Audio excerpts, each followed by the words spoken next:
निक्कू चिड़ा और उसका दोस्त भूरा कौवा दोनों नदी पर खेल रहे थे। तभी एक बूढ़ी दादी आती हैं और भूरा से कहती हैं, बेटा, मुझे बहुत भूख लगी है बेटा। मुझे कुछ खाने के लिए दे दो बेटा। मैंने 3 दिनों से कुछ नहीं खाया है बेटा। कृपा करो बेटा। लेकिन भूरा कौवा उन्हें डांटकर भगा देता है। तब वो निक्कू के पास आती हैं। निक्कू कहता है, बूढ़ी दादी, आप चिंता मत करो। आप मेरे साथ मेरे घर चलो। यहाँ पर तो मेरे पास कुछ नहीं है, लेकिन मैं आपको घर ले चलूँगा। मेरी माँ आपको खाना ज़रूर दे देगी। ठीक है बेटा। कहाँ है आपका घर? कितनी दूर है? मुझसे तो उड़ा भी नहीं जा रहा है। जल्दी ले चलो बेटा। मैं बहुत भूखी हूँ।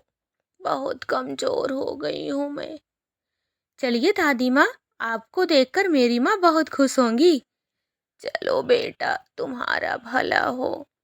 भूरा कहता है, जा जा, बड़ा दानवीर बना फिरता है। राजा हरिश्चंद्र हो गया है ये।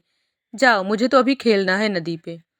इस तरह से निक्कू बूढ़ी दादी को लेकर अपने घर चला जाता है और कहता है, बूढ़ी दादी, आप यहीं बाहर बैठे रहना। मैं जा रहा हूँ, माँ को लेकर आता हूँ और आपके लिए खाना भी लेकर आता हूँ। ठीक है? ऐसा कहकर निक्कू अपनी माँ टुनटुनी चिड़िया के पास घर के अंदर जाता है और कहता है, माँ, बाहर एक बूढ़ी दादी आई है। वो मुझे नदी के किनारे मिली थी। वो बहुत भूखी है माँ। उन्होंने 3 दिनों से कुछ भी नहीं खाया है। माँ, घर में अगर कुछ हो तो उन्हें खाने के लिए दे दीजिए ना। वो बहुत भूखी है माँ, बहुत कमज़ोर भी हो गई हैं। टुनी कहती है, ठीक है बेटा, घर में थोड़ा सा चावल रखा हुआ है। हम वही बूढ़ी दादी को खिला देंगे। भूखों को भोजन कराना तो बहुत पुण्य का काम होता है। तूने बहुत अच्छा किया जो उन्हें घर ले आया। अच्छा चल, वो चावल लेके चलते हैं। बूढ़ी दादी हमारा इंतजार कर रही होंगी। इस तरह से टुनटुनी चावल के कटोरे को लेती है और टुनटुनी और उसका बेटा निक्कू दोनों बूढ़ी माँ के पास पहुँचते हैं। निक्कू कहता है, दादी माँ, ये लीजिए, हमारे घर में ये चावल ही था। आप इन्हें ही खा लीजिए, जिससे कि आपकी भूख मिट जाए। दादी माँ कहती हैं, ठीक है बेटा, मेरे लिए तो ये चावल ही बहुत है। मैं बहुत भूखी हूँ। ऐसा कहकर दादी माँ वह चावल खाने लगती हैं और निक्कू और उसकी माँ बहुत खुश होते हैं। जब बूढ़ी दादी का पेट भर जाता है तब वो कहती हैं, बेटा, तुम्हारा और तुम्हारी माँ का बहुत बहुत धन्यवाद मेरी भूख मिटाने के लिए। बेटा, भगवान तुम्हारी हमेशा रक्षा करेंगे। जैसे तुमने मेरी मदद की, वैसे ही भगवान भी तुम्हारी मदद करेंगे। तुम दोनों कभी दुखी नहीं रहोगे। टुनटुनी कहती है, माँ जी, मेरे बेटे को आशीर्वाद दीजिए माँ जी, कि मेरा निक्कू दिल का सच्चा और ईमानदार रहे और बहुत अच्छा पक्षी बने, खूब पढ़े लिखे। माँ जी, मेरे बेटे को आशीर्वाद दीजिए कि यह भी अपने पिता की तरह ही बने। जब से इसके पिताजी हमें छोड़कर गए हैं, हमारी तो स्थिति ही बदल गई है। हमें बहुत दुख में जीवन बिताना पड़ रहा है माँ जी। बेटी, तू बिल्कुल भी चिंता मत कर। जो गरीबों और असहायों की मदद करता है, भगवान उसकी मदद जरूर करता है बेटी। तेरा बेटा भी बहुत नेक दिल पक्षी है। उसकी मदद भी भगवान हमेशा करेंगे। तुम दोनों खुश रहना। ऐसा कहकर वह बूढ़ी दादी वहाँ से चली जाती हैं। कुछ दिनों के बाद टुनटुनी बहुत बीमार हो जाती है। वह अपने घर में बैठी चिंता में डूबी हुई थी, क्योंकि उसके घर में तो खाने के लिए भी दाने नहीं हैं। अब वो अपना इलाज कैसे करवाएगी और उसके बाद निक्कू का क्या होगा? बस इसी चिंता में वो डूबी हुई थी। तभी निक्कू आता है और कहता है, माँ माँ, खाने के लिए कुछ है क्या घर में? माँ, बोलो ना माँ, बहुत भूख लगी है माँ। कुछ खाने के लिए बना हो तो दे दो ना। टुनटुनी कुछ नहीं बोलती है। तभी निक्कू उसके पास जाता है कि टुनटुनी को तो बहुत तेज बुखार था। निक्कू कहता है, माँ, आपको तो बहुत तेज बुखार है माँ। माँ, आपको कब से ये बुखार हुआ है माँ? आपने मुझे बताया क्यों नहीं? बेटा, मैं क्या बताती तुझे? तू कहाँ से मेरा इलाज कराएगा बेटा? घर में एक दाना भी नहीं है खाने के लिए और मेरा इलाज कैसे होगा बेटा? अब मैं क्या करूँ? तेरे लिए भोजन कहाँ से लाऊं बेटा? कुछ दिनों से मुझे बहुत कमजोरी सी महसूस हो रही है। मैं बहुत बीमार हूँ बेटा, अंदर से कुछ करने का मन ही नहीं हो रहा है। मुझसे बिल्कुल भी उड़ा नहीं जा रहा है बेटा। मैं क्या करूँ? माँ, मुझे तो अभी कोई काम पर भी नहीं रखेगा। मैं क्या करूँ माँ तेरा इलाज कराने के लिए? मैं पैसे कहाँ से लाऊं माँ? तू ही कोई उपाय बता ना माँ। मैं कहाँ से लाऊं पैसे जिससे तेरा इलाज हो सके? टुनटुनी कहती है, बेटा, जो हमारे पड़ोसी कालू अंकल हैं, उन्हें तुम्हारे पिताजी ने कर्ज दिया था जब वो दुकान खोल रहे थे। उन्होंने कहा था कि वो जल्दी ही पैसे वापस कर देंगे, लेकिन उन्होंने अभी तक पैसे वापस नहीं किए। तो उनके पास जा और हो सकता है वो पैसे वापस कर दें। उन्हें बता देना कि मेरी माँ बीमार है। ठीक है माँ, मैं अभी कालू अंकल की दुकान पे जाता हूँ पैसे मांगने के लिए। ठीक है माँ, तू अपना ध्यान रखना, मैं अभी आता हूँ पैसे लेकर। इस तरह से निक्कू पैसे लेने के लिए कालू की दुकान पे पहुंच जाता है। उधर कालू अपनी दुकान पे बैठा हुआ था और पक्षी उसकी फल की दुकान पर आकर फल खरीद रहे थे। अरे कालू भैया, ये संतरे कैसे दे रहे हैं? अरे कालू अंकल, ये आम कैसे दे रहे हैं? मुझे एक वाटरमेलन लेना है, मुझे भी दे दीजिए जल्दी से। कालू उनकी बातें सुन रहा था। उसकी दुकान पर ग्राहकों की भीड़ लगी हुई थी। एक के बाद एक ग्राहक बढ़ते ही जा रहे थे।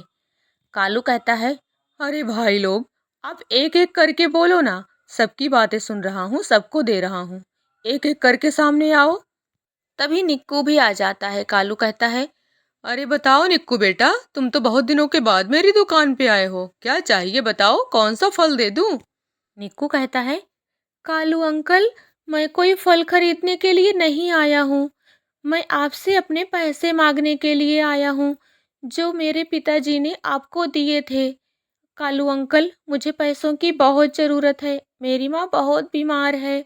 उसने मुझे बताया कि मेरे पिताजी ने आपको कुछ पैसे दिए थे। बस वही मांगने के लिए आया हूँ। हमारे घर में एक भी पैसा नहीं है, तभी मैं आपके पास आया हूँ। अंकल जी, प्लीज़ मेरे पैसे मुझे वापस कर दीजिए। कालू कहता है, हाँ हाँ बेटा, तू सच कह रहा है। तेरे पिताजी ने मुझे पैसे दिए थे जब मैं ये दुकान खोलने वाला था। लेकिन बेटा, उतना ही सच ये भी है कि तेरे पिता को मैंने सारे पैसे वापस कर दिए थे। तेरी माँ को पता नहीं है शायद। मैंने एक एक पैसा उन्हें वापस कर दिया था। अच्छा ठीक है, चल यहाँ से, मेरे पास समय नहीं है। धंधे का टाइम है, ग्राहकों की भीड़ लगी हुई है। कहाँ कहाँ से आ जाते हैं। मैंने तो सोचा कुछ खरीदने के लिए आया है, ये तो भीख मांगने के लिए आया है। चलो बेटा, चलो जल्दी जाओ यहाँ से, निकलो। निक्कू बेचारा क्या करता, वहां से सीधा नदी के पास चला आता है और रोने लगता है।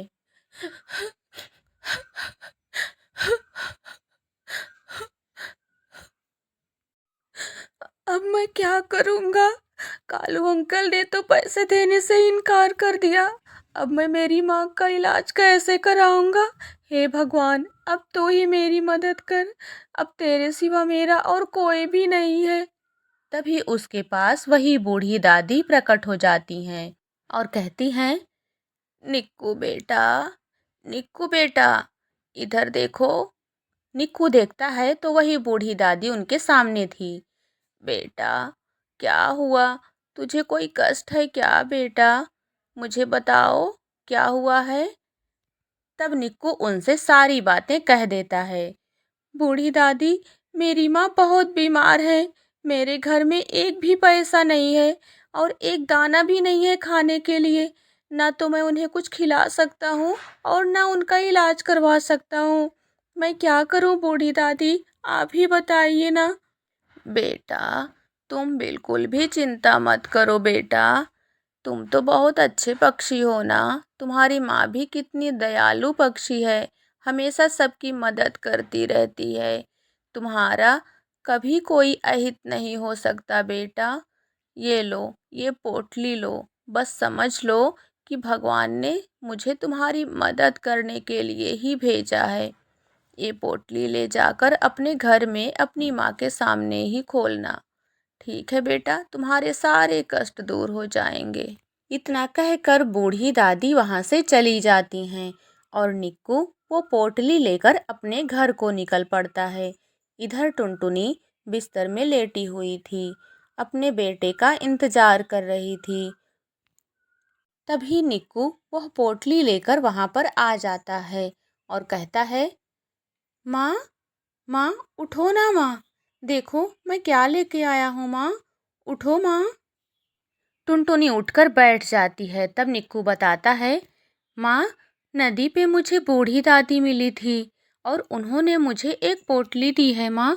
माँ, कालू अंकल ने पैसे देने से मना कर दिया माँ। उन्होंने कहा कि उन्होंने वो सारा पैसा पिताजी को वापस कर दिया था। तभी मैं नदी पे रोने लगा था और दादी माँ आई और उन्होंने मुझे ये पोटली दी। उन्होंने कहा था, ये पोटली अपनी माँ के सामने ही जाकर खोलना और तुम्हारे सारे कष्ट दूर हो जाएंगे। टुनटुनी कहती है, बेटा, कालू अंकल बहाना बना रहे हैं, उन्होंने पैसे वापस नहीं किए थे। चलो जाने दो। बूढ़ी दादी ने क्या दिया है इस पोटली में, चलो बेटा खोल के देखते हैं। जैसे ही निक्कू पोटली खोलता है, दोनों चौंक जाते हैं क्योंकि वह पोटली तो सोने की मोहरों से भरी हुई थी। निक्कू कहता है, अरे माँ, इसमें तो सोने की मोहरें हैं। अरे माँ, अब तो हमारे सच में सारे दुख दूर हो जाएंगे माँ। धन्यवाद बूढ़ी दादी। टुनटुनी भी कहती है, धन्यवाद बूढ़ी दादी, धन्यवाद भगवान, शायद भगवान ने उन्हें हमारी मदद करने के लिए ही भेजा था। और फिर निक्कू और टुनटुनी सोने की मोहरों को बेचकर पैसे लेने के बाद अस्पताल जाते हैं। निक्कू कहता है, डॉक्टर साहब, मेरी माँ का चेकअप कीजिए, इन्हें क्या हुआ है। डॉक्टर कहते हैं, ठीक है बेटा, घबराओ मत, मैं देखता हूँ इन्हें क्या हुआ है। ठीक है, बैठो शांति से। टुनटुनी जी, आप लेट जाइए जरा। इसके बाद वह डॉक्टर टुनटुनी का चेकअप करता है और कहता है, बेटा, घबराने की कोई बात नहीं है, इन्हें ज़्यादा कुछ हुआ नहीं है। लगता है इन्होंने कुछ दिनों से खाना नहीं खाया है ठीक से, ये बहुत कमज़ोर हो गई हैं अंदर से। बस मैं कुछ दिनों की दवा लिख देता हूँ, एक इंजेक्शन लगा देता हूँ और ये ठीक हो जाएंगी। बस इनके खाने पीने का तुम ध्यान रखना। ठीक है बेटा। प्यारे दोस्तों, इस कहानी से हमें सीख मिलती है कि हमें हमेशा गरीब असहायों की मदद करनी चाहिए। कब कौन किस रूप में आ जाए क्या पता। यथाशक्ति हमें सबकी मदद करनी चाहिए। वीडियो पसंद आई हो तो प्लीज़ लाइक, शेयर और सब्सक्राइब कर दीजिएगा। तो हम मिलेंगे एक और अच्छी सी कहानी के साथ दूसरी वीडियो में। तब तक के लिए धन्यवाद।